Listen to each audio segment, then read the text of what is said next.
ठरलं तर मग या मालिकेच्या आजच्या भागात आपण पाहत असतो की अश्विननी प्रियाला घराबाहेर काढलेलं असतं आणि प्रिया इथे दार वाजून त्रास देण्याचं काम करत असते. ती म्हणत असते की आई प्लीज दार उघड ना, कुणाला नाहीतरी अश्विनला नक्कीच माझी दया येणार, तू येऊन बघ ना गाई, माझ्या अंगावर किती रॅशेस आले. तर अश्विन प्लीज दार उघड, निदान एक घोट पाणी तरी देणार आहे मला प्यायला, असं इथे म्हणून ओरडत असते. आणि हिच्या आवाजाचा त्रास इथं सगळ्यांना होत असतो बरं का. तेव्हा इथे प्रताप म्हणत असं, कल्पना तर मी जे काही वागली खरं तर तिचाच त्याच्यात दोष आहे. आपण तिच्यावर प्रेम केलं ही आपली चूक नाही ग, म्हणून तू अजिबातच काही टेन्शन घेऊ नको, हे सगळं काही विसरून जा, असं इथे म्हणत असते. मात्र प्रियाचं रडगाणं इकडं सुरूच असतं. आई बाबा प्लीज दरवाजा उघडा, अस्मिता तू तरी दरवाजा उघड ना गं, एक घोट पाणी तरी द्या की, असं इथे म्हणत असते बरं का. इकडनं अर्जुन म्हणत असतो, ही काय आता रात्रभर दरवाजा असंच वाजवत राहणार का? आता हिच्या वाजवण्याने खरं सगळ्यांना त्रास होत असतो बरं का. इकडे प्रियाचं रडगाणं सुरूच असतं, प्लीज दरवाजा उघडा ना, आई बाबा प्लीज उघडा, निदान एक घोट पाणी तरी द्या मला. आता इकडे ह्या आवाजाने खरं अस्मिताला मात्र फार त्रास होत असतो. अस्मिता म्हणत असते, ह्या तन्वीच्या आवाजाने माझं डोकं दुखायला लागले खरंच, आणि हिच्या आवाजामुळे बाळ उठू नये म्हणजे झालं. आता सगळ्यांचा त्रास पाहून खरं तर इकडनं जी काही सायली असते ती आता दरवाजा उघडायला जात असते. इकडे प्रिया म्हणत असते, दार उघड ना प्लीज, अश्विन तू तरी दरवाजा उघड की. आता इथे सायलीला समोर पाहितलं की लगेच प्रिया म्हणत असते, थँक्यू थँक्यू सायली, खरंच तू आली दरवाजा उघडलाच बरं झालं. तेव्हा इथे सायली म्हणत असे, तुला आत घेण्यासाठी मी दरवाजा उघडला नाही, तू बाहेर गेल्यावर आम्ही किती आनंदात आहोत हे दाखवण्यासाठी दरवाजा उघडलेला आहे. उंबऱ्याच्या आत एक जरी पाऊल टाकला ना, जी तुझी अवस्था आहे का आता त्यापेक्षा बेहतर तुझी अवस्था मी करेल, असं इथे खरं सायलीने धमकीच दिलेली असते बरं का प्रियाला. त्यामुळे ती उंबऱ्याच्या आत पाऊलसुद्धा टाकत नाही. आता इकडे सायली खरं सगळ्यांना वाढण्यासाठी आलेली असते. ती भाजी वगैरे वाढते आणि मुद्दाम अर्जुन इथे म्हणत असतं, बायको आजची भाजी भारी झाली, म्हणजे दररोजच्यापेक्षा जास्तच टेस्टी झाली आहे. आता इकडे प्रियाला असं पाहून लगेच म्हणतो, फ्रीजमध्ये आईस्क्रीम आहे ना? तेव्हा सायली म्हणते, हो आहे की. तेव्हा इथे अर्जुन म्हणतो, जेवल्यानंतर दे बरं का, इतकं टेस्टी जेवल्यानंतर खरं आईस्क्रीम तर झालीच पाहिजे ना. अर्जुनला असं जेवताना पाहून खरे प्रियाच्या तोंडाला इथे पाणी सुटलेलं असतं. ती इथे म्हणत असते, यांना जेवताना बघून मला जास्तच भूक लागली आहे, किती निर्दयी लोकत नाही, मला असं इथे उपाशी उभा करून ते मस्त तिथे जेवतात आहे का नाही. जेव्हा नाही तेव्हा गोरगरिबावरती जेवणावेळी उठवतात, आणि आता स्वतःच्या सुनेला असं इथे 2 घाससुद्धा देत नाहीत आणि उपाशी उभा केलं, असं इथे प्रिया स्वतःच्याच मनाशी म्हणत असते. आता कल्पना इथे जेवण करत नसते, त्यामुळे इथे अर्जुन तिला म्हणत असतं, मॉम तू जेवून घे ना, असं काय करतेस? तेव्हा इथे कल्पना म्हणत असते, तू जेवून घे अर्जुन, मी नंतर जेवते. असं म्हटल्यानंतर सायली म्हणत असते, आई कशा जेवत्याल, कारण की अश्विन भाऊजी आणखी जेवलेसुद्धा नाहीत. आता इथे कल्पना खरं त्यामुळे जेवत नसते. ती म्हणत असते, माझा अश्विन आधीच खूप हवळ आहे, छोट्या छोट्या गोष्टीचं टेन्शन घेतो, आता तर त्याच्या आयुष्यामध्ये एवढी मोठी गोष्ट झाली, त्यामुळे खरं तर तो जेवतच नाही, काय करू मला आज कळत नाही. तेव्हा इथे प्रताप म्हणत असं, तू जाऊन बोल ना एकदा, त्याला घेऊन ये इकडे. तेव्हा कल्पना म्हणते, तुम्हाला असं वाटतं का मी त्याला बोलवलं नसेल, कितीतरी वेळास त्याला म्हणलं की चल जेवायला, मात्र तो माझं ऐकायलाच तयार नाही आहे, असं इथे कल्पना म्हणत. कल्पनाचं हिच्या बोलणं कानावर पडल्यानंतर खरं प्रिया इथे मनातच विचार करते, आता म्हणे आम्ही खूप सुखात आहेत असं म्हणत होते ना, पण खरं तर अश्विनचा उपयोग करून मला घरात शिरायला हवं, असं इथे प्रिया स्वतःच्या मनात म्हणत असते. आता इकडे सायली म्हणत असते, मी जाऊ का अश्विन भाऊजींना बोलून आणू का? आता लगेच इकडनं प्रिया म्हणते, अश्विन खरं तर तुमचं अजिबातच ऐकणार नाही, तो माझ्याशिवाय कसा जेवेल सांगा बरं. तुम्ही कितीही त्याला भडकवण्याचा प्रयत्न केला तरीसुद्धा तो नाही भडकू शकत, त्याचं माझ्यावर प्रेम आहे आणि तुमच्या आनंदात तो कधी सामील होऊ शकत नाही, असंही ते प्रिया म्हणत असते. आता प्रियाचं हे बोलणं ऐकल्यानंतर अर्जुनला फार राग येतो, चिडत तिच्याकडे जात असतो, मात्र सायलीने त्याला शांत केलेलं असतं. सायली ते खरं अर्जुनला म्हणत असते, आपल्या आयुष्याशी तिचा काहीच संबंध नाही, असंच आपल्याला तिला दाखवायचं आहे, त्यामुळे तिच्याकडे पूर्णपणे दुर्लक्ष करा. तेव्हा इथे अर्जुन शांत होतो आणि म्हणत असतो, मी जातो आणि अश्विनला घेऊन येतो जेवणासाठी. तेव्हा इथे प्रताप म्हणत असतात, जा तुझं तरी ऐकलं तर बरं होईल. आता इथे विमल म्हणत असते, अश्विन दादासाठी वरण भात देऊ का? तेव्हा इथे अर्जुन म्हणतो, नको मला माहिती आहे त्याला काय न्यायचं आहे. तेव्हा इकडनं अस्मिता म्हणत असते, अर्जुन नको जाऊ रे, उगाच तुझ्यावरच चिडेल तो. मात्र इथे अर्जुन म्हणतो असं, तू नको काळजी करू, मला माहिती आहे त्याला कसं बनवायचं म्हणून. असं म्हणून किचनमध्ये जातो. खरं तर इथे छान असं त्याने सँडविच बनवलेलं असतं बरं का.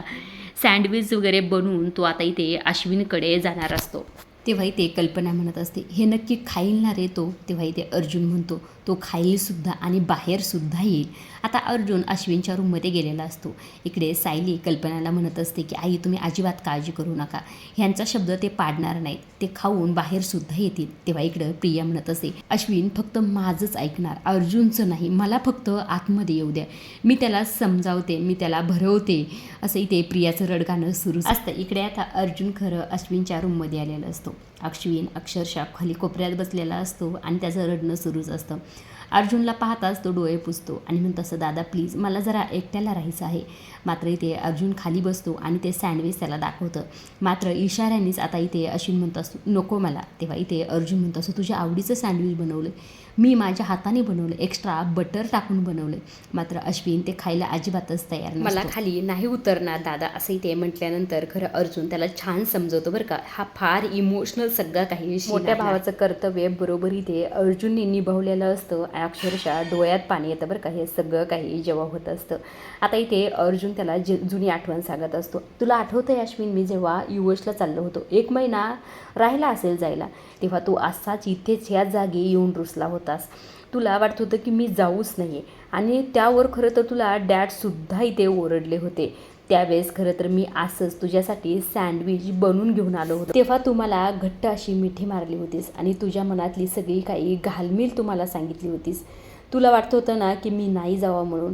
तेव्हा खरं तर मी तुला समजावलं होतं. मी तुला म्हणलं होतो की मी कायमचं नाही जाणार, तर शिक्षणासाठी चाललो आहे, काही वर्षात परत येणार आहे आणि आपण जर दोघं शिकलो तर मॉम डॅडला किती आनंद होईल.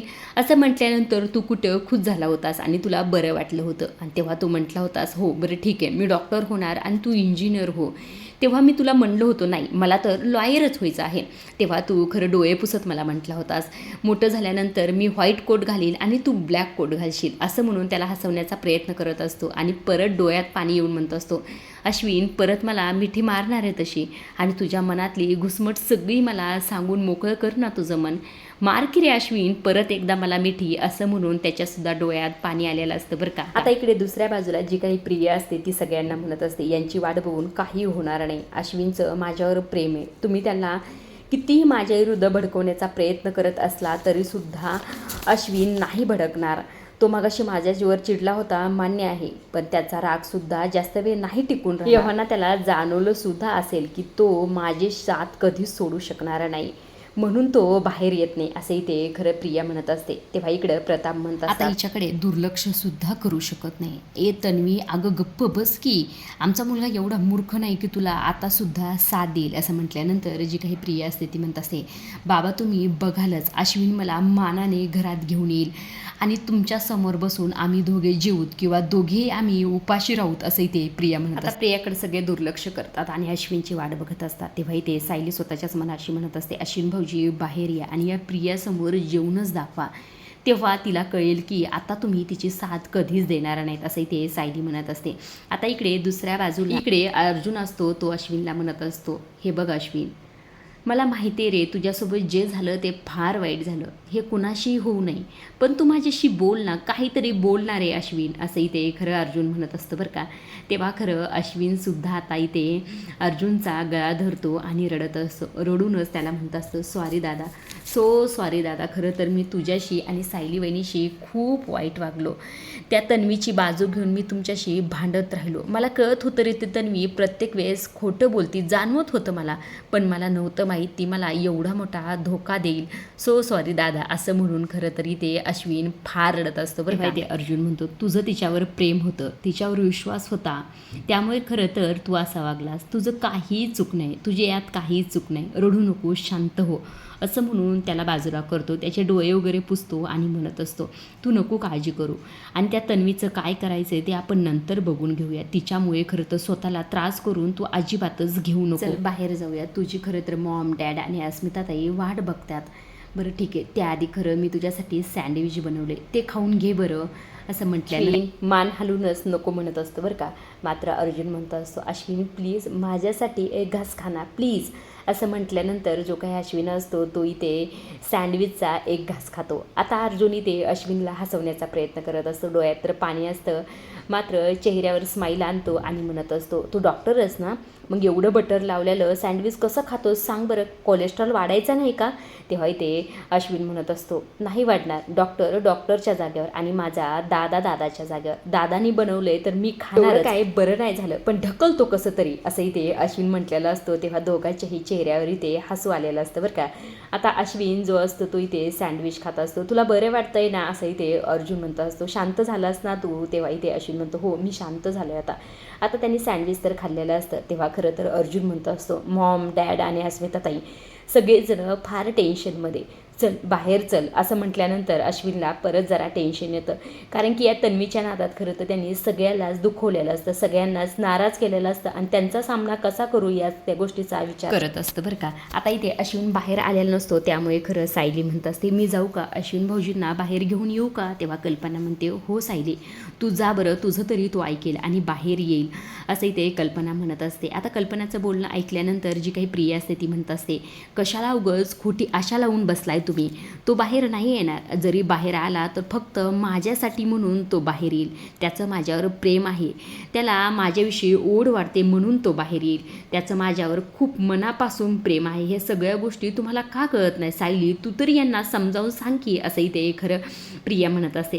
ते फडातच खरं तर इकडनं अश्विन बाहेर आलेला असतो. बाहेर आल्याबरोबर तो म्हणत असतो, हा तुझा गैरसमज आहे तन्वी, अश्विनचं तुझ्यावर प्रेम होतं, मनापासून प्रेम होतं, आंधळ प्रेम होतं, वेड्यासारखं प्रेम होतं, इतकं प्रेम होतं की तुझ्या हृदयात कधीच कुणाचं ऐकून घेतलं नाही. मॉम डॅड सायली वहिनी अर्जुन दादा वेळोवेळी माझे डोळे उघडण्याचा प्रयत्न करत राहिले, तरीसुद्धा मी तुझीच बाजू घेत राहिलो, पण आता आज जो काही माझ्या पाठीत तू खुरा घुपसलास ना, ती जखम कधीच भरून येणार नाही आणि माझ्या मनात तुझी जी जागा होती ती मात्र आता तुला कधीच परत मिळणार नाही, असंही ते अश्विनी म्हटल्यानंतर प्रियाला तर फार मोठा धक्का बसलेला असतो. कारण की तोच एक मार्ग होता ज्यामुळे ती घरात येऊ शकते, मात्र तो सुद्धा तिच्या हातातून गेला. इकडे दुसऱ्या बाजूला खरं जेलमध्ये नागराज आणि एक व्यक्ती असतो, तो देखील गुंडाच असतो बरं का. तो नागराजच्या ताटातली चपाती घेतो. चपाती घेतल्याबरोबर इथे नागराज म्हणतो असतं, हे चपाती खाली ठेव म्हटलो ना, माझी चपाती माझ्या ताटात हात घालायचा नाही, तुला किती वेळ सांगितलं आहे,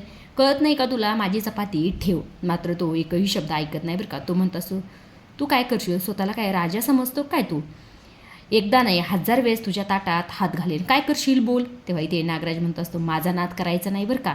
तेव्हा इथे तो गुंडा म्हणत असतो, जास्त माज आलाय का तुला, मी 7 मर्डर करून आलेला आहे, आता खरं तर 8वा मर्डर करायला सुद्धा मला वेळ लागणार नाही. तेव्हा इथे नागराज म्हणतो, येत चल, मी काय तुला घाबरतो का, असं म्हटल्यानंतर खरं तो व्यक्ती आता इथे नागराजचा गळाच पकडतो.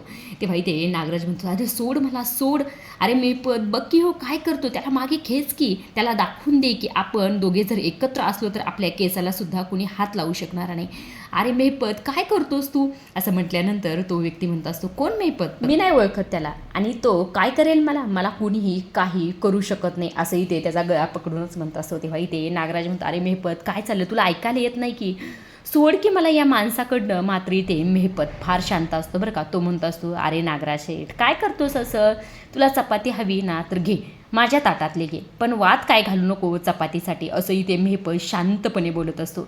या शांततेमुळे खरं इथे नागराजला धक्का बसलेला असतो. इकडे दुसऱ्या बाजूला अश्विनने खरं प्रियाला असं म्हटल्यानंतर तो इकडे सगळ्यांकडे जातो, कल्पनाकडे जातो. कल्पना त्याच्या गालावरनं हात फिरवते. तेव्हा इथे अश्विन म्हणत असतो, मॉम डॅड आणि अस्मिताताई खरंच सॉरी, मनापासून सॉरी, मी तुमचं कधीच काही ऐकलं नाही. खरं तर असं म्हणतात की आई वडील स्वतःच्या मुलाच्या भल्याचा विचार करतात, पण ही गोष्ट मला कळलीच नाही. आणि अस्मिताताई तुला तर खरं तन्वीचा अनुभव होता, तरीसुद्धा त्या अनुभवातून मला तू सांगण्याचा प्रयत्न करत होतीस, तरीसुद्धा मला काही अनुभव आला नाही. पण तुम्हाला मी प्रॉमिस करतो, आता जर प्रियाने म्हणजेच तन्वीने माझी माफी मागितली, माझ्या पाया पडली, 1000 वेळेस जरी माफी मागितली तरीसुद्धा मी तिचं नाही ऐकणार, असंही ते अश्विनी म्हटल्यानंतर इकडे जी काही प्रिया असते तिला तर फार टेन्शन आलेलं असतं बरं का. आता इकडे दुसऱ्या बाजूला गुंडाने खरं नागराजचा आणखी सुद्धा गळा पकडलेला असतो. तो म्हणतो असतो, काय म्हणला असतो आता, तुम्ही दोघे असताना कुणीही तुमच्या केसाला हात लावणार नाही, अरे तुझ्या कंबरलात मी लात मारली नास तरीसुद्धा हा तुझा मित्र काही करू शकणार नाही. आता इथे नागराज मेहपतला म्हणतो, अरे मेहपत तुला ऐकायला येत नाही की काय म्हणतोय बघ की. तेव्हा तो व्यक्ती म्हणतो असतो, तुझा बाप काही माझं वाकडं करू शकत नाही, असं म्हणून त्याचा गळा सोडतो. आता खरं तर तो इथे मेहपत समोर येतो आणि मेहपतच्या जोरात कानाखाली ओढतो बरं का. हे बघून खरं तर इथे नागराज तर फार घाबरलेला असतो. आता इथे मेहपत खरं तर एकही शब्द त्याला बोलत नाही. तो व्यक्ती खरं तिथे नागराजच्या ताटातली चपाती घेतो आणि बाजूला जातो आणि सगळेच जे काही इथे कैदी असतात ते सगळेच खरं या दोघांवर जोरजोरात हसायला सुरुवात करतात बरं का. हसल्यानंतर जो काही इथे मेहपत असतो तो उठतो आणि त्या गुंडाच्या समोर उभा राहतो. आता समोर उभा राहिल्यानंतर खरं इकडनं नागराज हसायला असतो. आता बघ, आता तू गेलास, आता तू मेलास असं म्हणून जोरजोरात हसत असतो. मात्र इकडं जो काही मेहपत असतो, मेहपत त्या व्यक्तीसमोर जातो, हात जोडतो आणि म्हणतं असं, भांडणं टाणणं कशाला करताय राव, काय मिळणार आहे यातनं? तुम्हाला जर समाधान नसेल ना झालं तुमचं तर माझ्या दुसऱ्या कानातसुद्धा तुम्ही मारा, पण शांतपणे मला जेवू द्या आणि तुम्हीसुद्धा शांतपणे जेवा. असंही ते मेहपतनी खरं त्या व्यक्तीला शांतपणे बोललेलं असतं बरं का. आता हे ऐकल्यानंतर सगळे जे कैदी असतात आणि तो गुंडा असतो सगळे जोरजोरात हसायला लागतात. हा गोंधळ झाल्यामुळे खरं इथे हवालदार येतो आणि सगळ्यांनाच इथे शांत बसवतो. काय चाललाय गोंधळ हा, जा आपले जागे जाऊन बसा असं म्हणून सगळ्यांना जागी बसवतो. आता मात्र इकडे नागराजला मेहपतच्या ह्या बदललेल्या रूपाचा धक्का बसलेला असतो. तो म्हणत असतो, या मेहपतच्या कानाखाली मारली आणि मेहपतनी ती सहनसुद्धा केली, सहन नाही केली तर त्याला म्हटलं की माझा दुसऱ्या गालासुद्धा मार. हे काय चाललंय सगळं? आता इकडे दुसऱ्या बाजूला सायली अश्विनला म्हणत असते, आमच्या सगळ्यांची एवढीच इच्छा आहे की तुम्ही या सगळ्या गोष्टीचा त्रास करून घेऊ नका. सायलीचं हे बोलणं ऐकल्यानंतर अश्विन म्हणत असतो, सायली बहिणी खरं तर मी सगळ्यात जास्त तुझ्याशी वाईट वागलो. मी तुझ्या कुठल्या तोंडाने माफी मागू हेच मला कळत नाही. खरं तर मी त्या तन्वीचं ऐकून तुला नको नको ते बोललो. दरवर्षी मी तुझ्याकडनं राखी बांधून घ्यायचो, भाऊबीजीला ओवाळून, पण या मुलीमुळे ते सगळं बंद झालं. मला खरंच या सगळ्याचा खूप पश्चाताप होतोय. मी खरं तर तुमच्या दोघांचा खूप राग केला तरीसुद्धा तुम्ही माझ्या भल्याचाच विचार करत होतात. खरंच सॉरी, मनापासून सॉरी, खरंच मला माफ करा असंही ते म्हणत असतो. तेव्हा इथे सायली खरं अश्विनला समजावत असते. ती म्हणत असते, काय बोलताय अश्विन भाऊजी तुम्ही, हे सगळं काही बोलायची अजिबातच गरज नाही आहे. खरं तर तुम्ही माझ्यावर भावासारखं प्रेम करताना मग तुमचा माझ्यावर चिडण्याचा सुद्धा तेवढाच अधिकार आहे आणि या सगळ्यात तुमची अजिबातच काही चूक नाही. ही प्रिया जेव्हा एखाद्याला तिच्या जाळ्यात ओढण्याचं ठरवते ना तेव्हा खरं ती किती गोड वागू शकते हे मला चांगलंच माहीत आहे असंही ते सायली म्हटल्यानंतर अर्जुनसुद्धा अश्विन तुझ्या बायकोवर तू मनापासून प्रेम करत, आता त्या प्रेमाची कदर तिने नाही केली, यात तुझी काय चूक आहे असं म्हटल्यानंतर अश्विन म्हणतो असतो, मी तुझा धाकटा भाऊ असूनसुद्धा मी तुझा कधी आदर केला नाही, पण मला खरं तर जागा करण्याचा तू प्रयत्न कधी सोडणार नाहीस.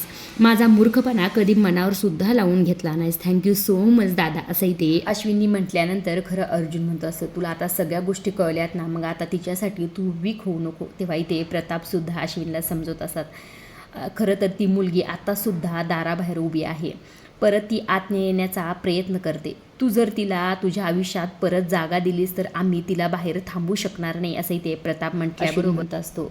ही भीती खरं तर तुमच्या मनातून कायमची काढून टाका. आता मी माझ्या आयुष्यात तिला जागा देणार नाही, कधीच जागा देणार नाही.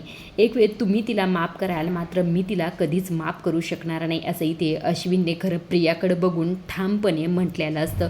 खरं तर तेव्हा अस्मितासुद्धा म्हणते, खरंच अश्विन तुला उशिरा का होईना पण शहाणपणा आलं आहे, खरंच आम्हाला फार बरं वाटलं असंही ते अस्मिताने म्हटल्यानंतर कल्पनासुद्धा म्हणते, अश्विन तू आता अजिबात काळजी करू नको आणि डोळ्यातसुद्धा पाणी आणू नकोस असंही ते म्हटल्याबरोबर अश्विन म्हणत असतो, डोळ्यात पाणी आणि कशाबद्दल डोळ्यात पाणी आई? अगं मगाशी मला दादानी खरं ते शिया ब्रेडचं सँडविच बनवून गेलं एकदम लपलपीत, त्याने काय माझं पोट वगैरे नाही भरलं बरं का, मला छान असा आता वरण भात खायचा आहे असंही ते अश्विनने आनंदात म्हटलेलं असतं बरं का. तेव्हा मात्र इकडे प्रियाला फार मोठा धक्का बसलेला असतो. मात्र सगळेजण घरात फार खुश असतात बरं का.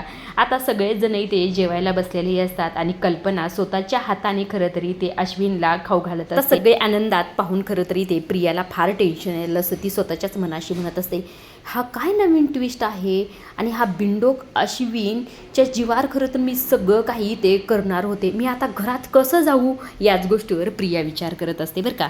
आजच्या पुरतं एवढंच. अशा डेली मालिकेच्या अपडेट जर तुम्हाला जाणून घ्यायला आवडत असतील तर आपल्या चॅनलला जरूर सबस्क्राईब करा आणि तोपर्यंत पाहत राहा. ठरलं तर मग धन्यवाद.